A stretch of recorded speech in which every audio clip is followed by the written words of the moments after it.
All right. Hi, Deep Creek family. This is Mrs. Linz. Hello. You see my oatmeal that I'm propping my phone up on here. Today I'm going to do a Math Monday activity with you with a deck of cards. And you can play with one partner, two people. I wouldn't do any more than 3 total people because it could get a little bit confusing. So we're going to play a game of war, and we can play this different ways depending on your, whether like you're younger, if you want to do addition, subtraction facts, or maybe older and work on those multiplication facts again. So the first thing that you want to establish are what your cards, what cards they represent, or the value of them. So obviously we have 10. Jack would be 11. Queen would be 12. King would be 13, and I'm going to play with ace as low, so I'm going to make ace 1. Okay, so we have 10, 11, 12, 13, and 1. So you want, if you've never played war before, you want to divvy your cards out between you and your partner evenly. Let me shuffle them up a little bit here. Okay, so we want to divvy them up evenly.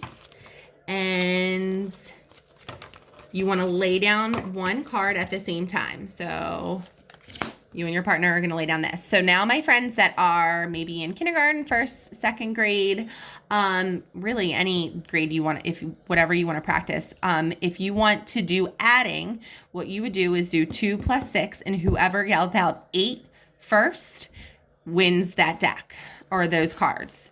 If you want to do subtraction, you have to take our bigger number and subtract our smaller number and do 6 minus 2 gives you a difference of 4.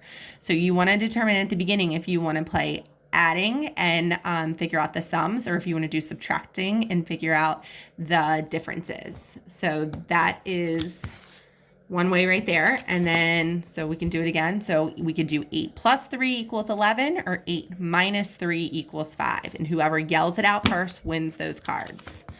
Let's do one with, oh, this is a good one. Here we go. So remember, queen was 12s because we have 10. Jack would be 11, so queen would be 12.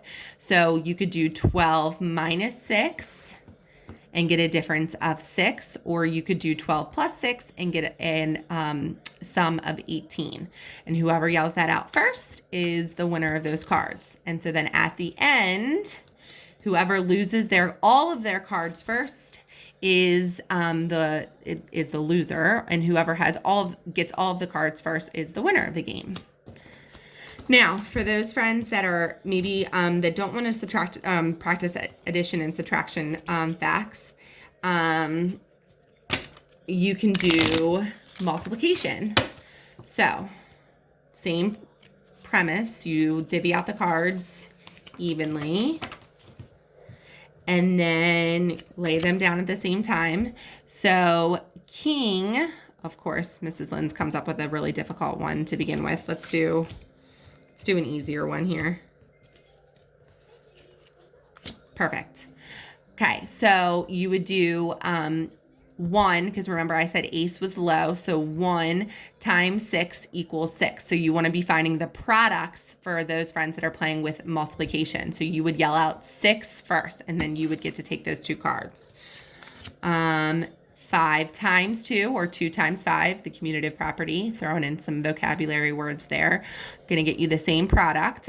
So 5 times 2 equals 10. Whoever yells out 10 first gets those cards. Let's do one more. So then we have 8 times 4 is 32, or 4 times 8 equals 32. And whoever yells that out first wins those cards. And then again, whoever gets all of the cards first is the winner of the game. And you can play as many times as you want. So it's super simple, fun, great way to practice your facts, addition, subtraction, or multiplication while you're home. Bye guys, hope to see you soon. I wish you well.